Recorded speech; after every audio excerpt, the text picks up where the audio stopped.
The test is in 4 parts: Part 1, Part 2, Part 3, and Part 4. Now look at Part 1. Part 1. You are going to listen to a telephone conversation between two people, Hannah and her father. As you can see, there are 4 alternative answers, A, B, C, and D, for each question 1 to 5. You have to decide which alternative is the most suitable answer and circle the appropriate letter. First, you have some time to look at questions 1 to 5.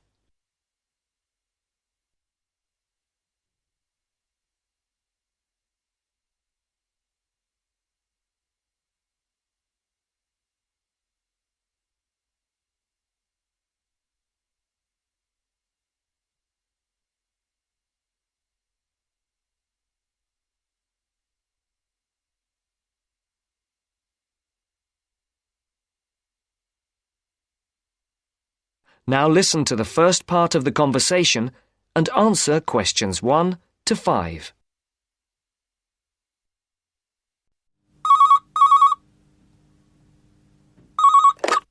Hello, 992846.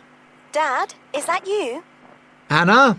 Dad, I'm phoning... The line isn't very clear. Yes, I know. I'm on a mobile and the signal isn't very good. I'll see if I can move. Is that any better? Yes, that's much better. Just don't move. I'll try not to. Have you found a place to live yet? Yes, I think I have at last. Wonderful. I'm relieved because I'm fed up looking. I didn't think it was going to take me 3 weeks. It hasn't been easy for you. I suppose it's the beginning of the academic year, and you have all the new students looking for places as well. Yes, that's one reason. But this place is also full of new technology companies, and there are lots of young people looking for somewhere to live. And you know what that means. Higher rents as well. Yes, much higher. Well, tell me, how much is it? It isn't cheap for this area. It's £400 a month. That's much more than you had expected. Yes, it is. But I can't face looking anymore. I want a place where I can put my things instead of living out of a suitcase. I don't want to stay in this hotel any longer. I guess not. So, what's the new place like? Oh, it's really, really nice. Oh, good.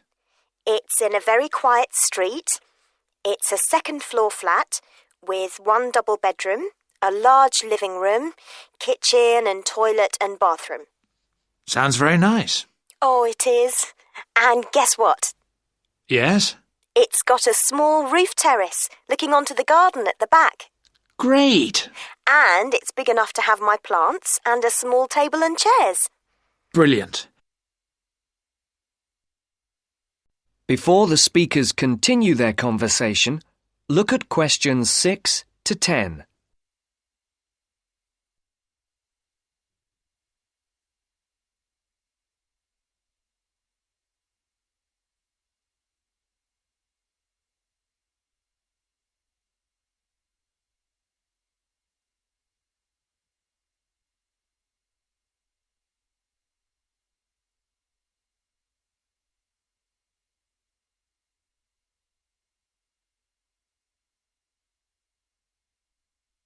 As you listen to the second part of the conversation, complete the numbered spaces 6 to 10. For questions 8 to 10, write no more than 3 words for each answer. Now, what's the address? It's 22B White Hart Road. 22E. No, 22B. B for banana. Right. And it's White Hart Road? Yes? And the postcode? Oh, I don't think I've got it. OK. No, here it is. It's EX15 9RJ. This line is bad. Is that EX50? No, it's EX15. OK. I don't think I know the road. It's a side road, But you do know the area because it's off Garrett Lane. Oh, right. Which end? The other end from the stadium? So, it won't be too noisy then? You can still hear it from here when there's a match on.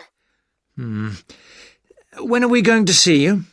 Well, I was going to come down on Friday evening after work, and then we could bring my things by van on Saturday afternoon. I want to move all of my stuff out, to give you and Mum more space. We'll need to hire a van then. It's okay. I'll pay for it. No, don't worry. It'll be a gift from your mum and me. Oh, Dad, it's okay. No, I won't hear of it. We'll pay. All right. Thanks, Dad. And if you're taking everything, we might need to hire a container lorry. Oh, Dad! I'm only joking. I know. I'll hire the van for the Saturday then. I can pick it up first thing in the morning. Right. And then return it in the evening. Are you sure you don't want to stay overnight? No, I'd best get back the same day. You know what your mum's like. She'll only worry. If I remember rightly, it's about 3 hours by road? Yes, roughly. Well, if we leave by lunchtime, we'll be there mid-afternoon. Okay. Then a couple of hours to unpack. Then? We could go to a nice restaurant round the corner.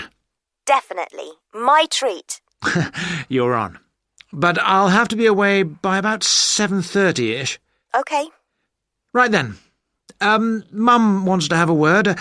I'll see you Friday. Bye, Dad. I'll hand you over to her. Bye. That is the end of part 1. You now have half a minute to check your answers.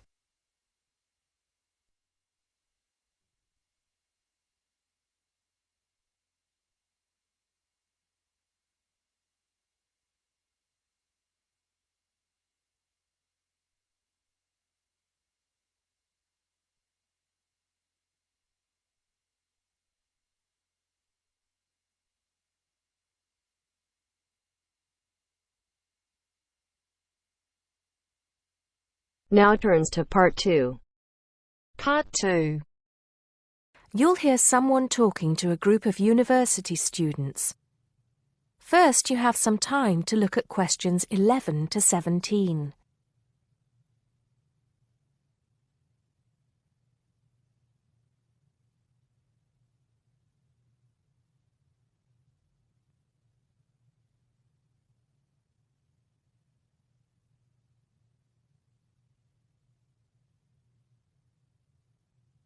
Now listen carefully and answer questions 11 to 17. Good morning, everybody, and welcome to Upton University. I hope you are settling in and beginning to find your way around. I know how confusing it can be when you start life at university, and that's why we have Freshers Week to help you find your feet. Before I go any further, I should perhaps introduce myself. My name is Sally Jackson, and I am the Secretary of the Students' Union, which has organized this week of events for you. You will usually find me in the office on the first floor of this building when I'm not attending lectures. Anyway, down to business. Of course, there are a few things that you are obliged to get done during your first week here.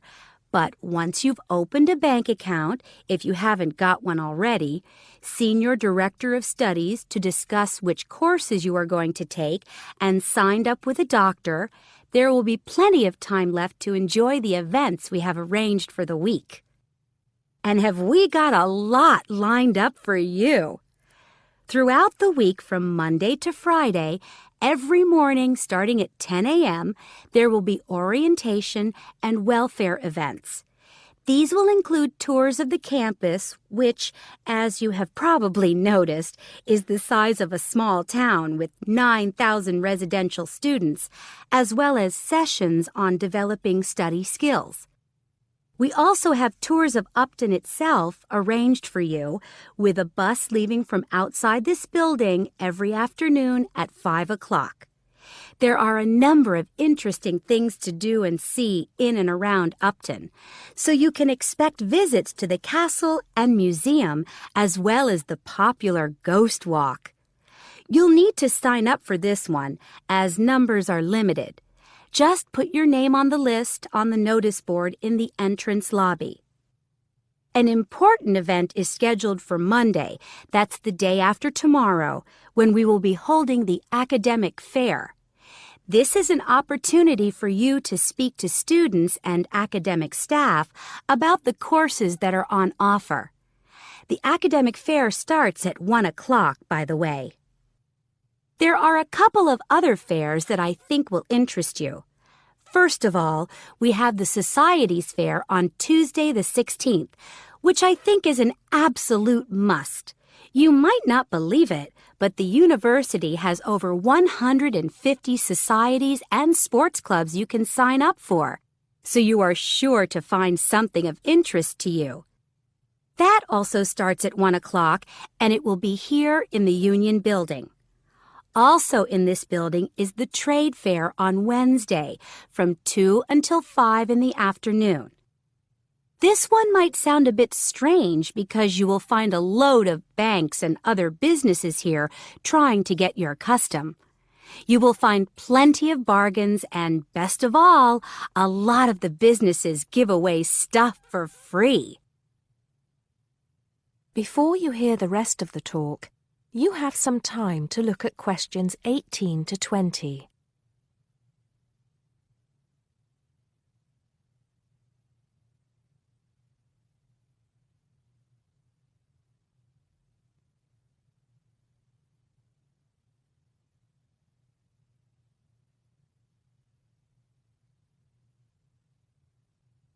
Now listen and answer questions 18 to 20.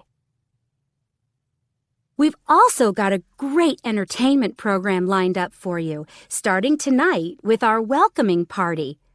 We have a top band lined up for your entertainment, but I'm not allowed to say who they are.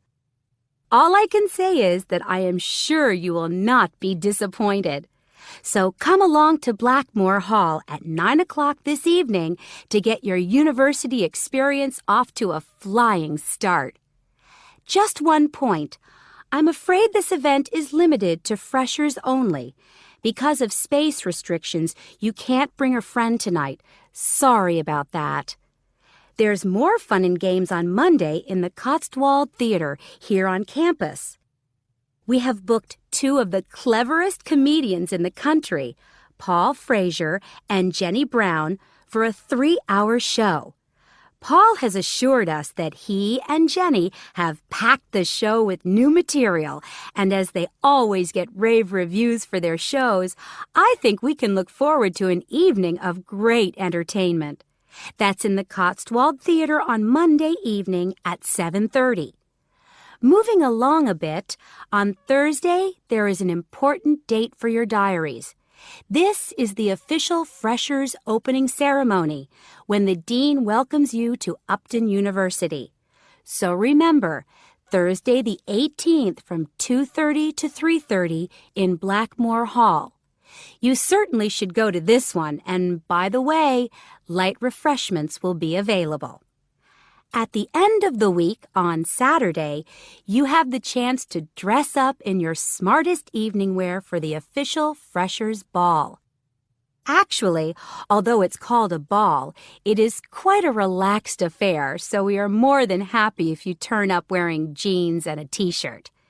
The important thing is to relax and enjoy yourselves. Time and place are the same as for this evening's party. Blackmore Hall from 9 in the evening to 3 o'clock in the morning. Right. I think I've covered the most important and exciting events we have lined up for you, but there will be plenty of other things going on throughout the week, so remember to check the notice board in the entrance lobby regularly. Enjoy the rest of the day, and I look forward to meeting as many of you as possible this evening at the welcoming party. That is the end of part 2. You now have half a minute to check your answers.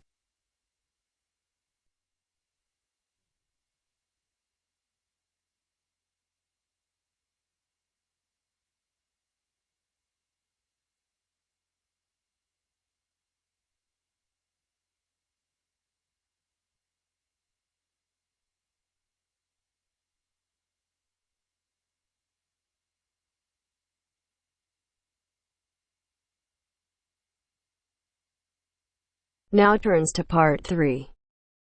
Part 3. You'll hear a discussion about a system of writing for the blind known as Braille. First, look at questions 21 to 23.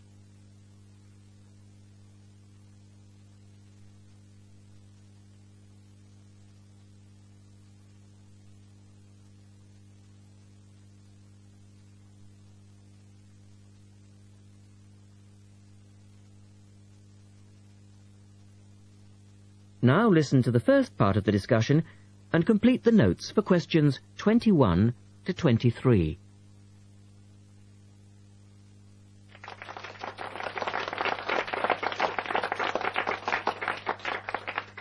We're very pleased to welcome to our special interest group today Dr. Linda Graycar, who is from the City Institute for the Blind. Linda is going to talk to us about the system of writing for the blind known as Braille. Linda, welcome. Thank you.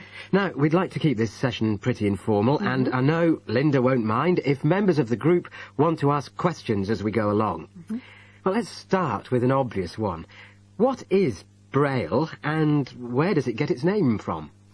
Well, as you said, Braille is a system of writing used by and for people who cannot see.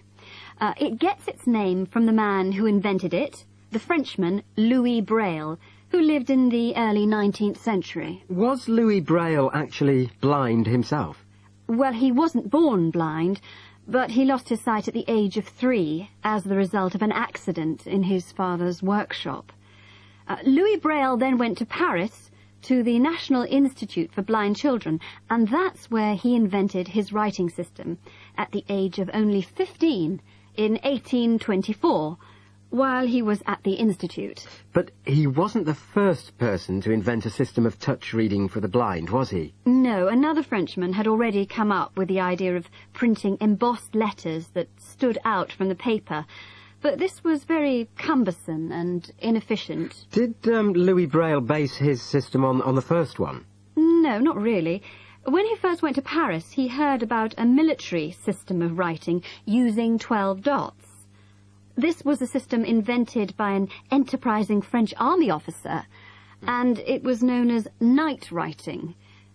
It wasn't meant for the blind, but rather for battle communications at night. That must have been fun. Look at questions 24 to 30.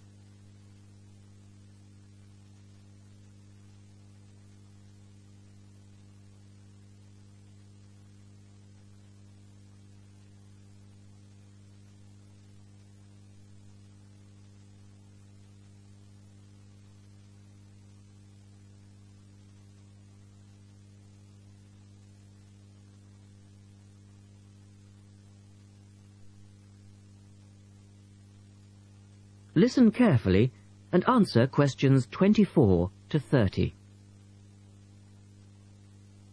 Anyway, Braille took this system as a starting point, but instead of using the 12 dots, which night writing used, he cut the number of dots in half and developed a 6-dot system.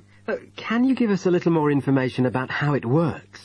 Well, it's a system of touch reading, which uses an arrangement of raised dots called a cell. Braille numbered the dot positions 1, 2, 3 downward on the left and 4, 5, 6 downward on the right. The letters of the alphabet are then formed by using different combinations of these dots. Yes?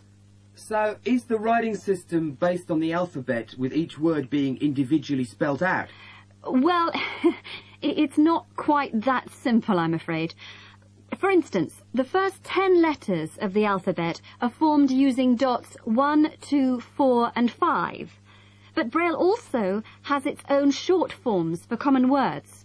For example, B for the word but and H for have. There are many other contractions like this. So you spell out most words letter by letter, but you use short forms for common words? Yes. Though I think that makes it sound a little easier than it actually is. And was it immediately accepted? I mean, did it catch on straight away? Well, yes and no. It was immediately accepted and used by Braille's fellow students at the school, but the system was not officially adopted until 1854, 2 years after Braille's death. So official acceptance was slow in coming. I suppose it works for all languages which use the Roman alphabet. Yes, it does, with adaptations, of course. Can it be written by hand, or do you need a machine to produce Braille? Well, you can write it by hand onto paper with a device called a slate and stylus. But the trick is that you have to write backwards, from right to left, so that when you turn your sheet over, the dots face upwards and can be read like English from left to right. Oh, I see. But these days, you'd probably use a Braille writing machine, which is a lot easier. And tell us, Linda, is Braille used in other ways, other than for reading text? Yes, indeed. In addition to the literary Braille code, as it's known, which of course includes English and French, there are other codes. For instance, in 1965, they created a form of Braille for mathematics. I can't imagine trying to do maths in Braille. Yes, that does sound difficult, I agree. And there's also a version for scientific notation. Oh, and yes, I almost forgot. There is now a version for music notation as well. Well, thanks, Linda. That was most interesting. Now, does anyone have any last questions? Yes. Roughly how long does it take to learn to read Braille?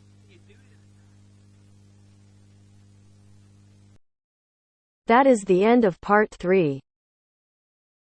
You now have half a minute to check your answers.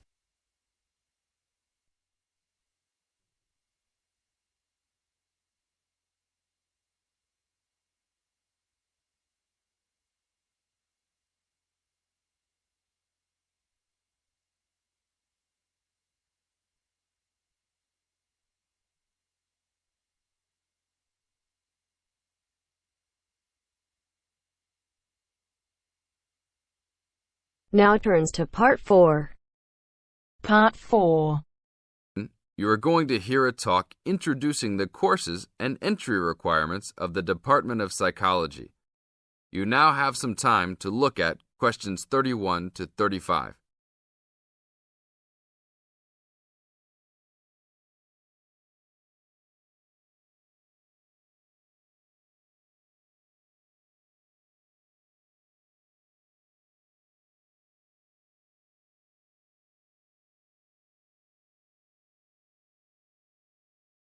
Now listen to the first part of the talk and answer questions 31 to 35. Good morning and welcome to the Department of Psychology's Information Day for new and intending students. I'm the head of the department and today we plan to give you a clear idea of the main courses we offer, their entry requirements, duration, and the types of jobs you might obtain after gaining these qualifications. During the course of the day, I hope you will take the opportunity to talk to staff and attend information sessions for particular courses that may interest you. Some of these courses are open to school leavers, but some have particular entry requirements, so it is important to note these. Firstly, the Certificate in Psychology is offered as a 6-month course for those wanting a general introduction to the subject for personal or work-related purposes. There are no specific entry requirements. At undergraduate diploma level, we provide a 1-year diploma in psychology course, designed for those already in employment, whose work and previous training is not in psychology. There are no particular entry requirements, and students in this course usually take it to help them progress into their careers. For a major in psychology, we offer a 3-year degree course called a Bachelor of Arts, after which students can go on to take other courses if they want to specialise in psychology. The only requirement for this course is the usual undergraduate admission to university. Now, for the more specialised courses in psychology, we offer a master's degree to be taken over 18 months. This can be by research or coursework, but entry to this programme is only through first gaining a degree in psychology. That means you must have a degree majoring in psychology. And lastly, for those wanting clinical qualifications at postgraduate level, we offer a diploma in clinical psychology over a 12-month period, usually called Clinical Psychology Diploma, for short. The minimum entry requirement for this programme is an appropriate honours degree. Now look at questions 36 to 40.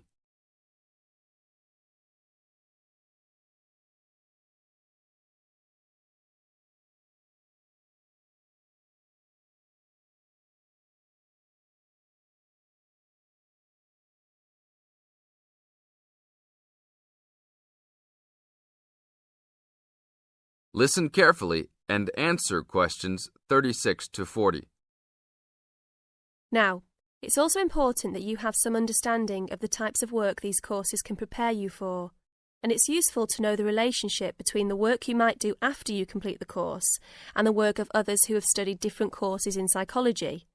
As I said before, the certificate in psychology is for personal interest or possibly for work-related purposes, but doesn't qualify you in any particular way.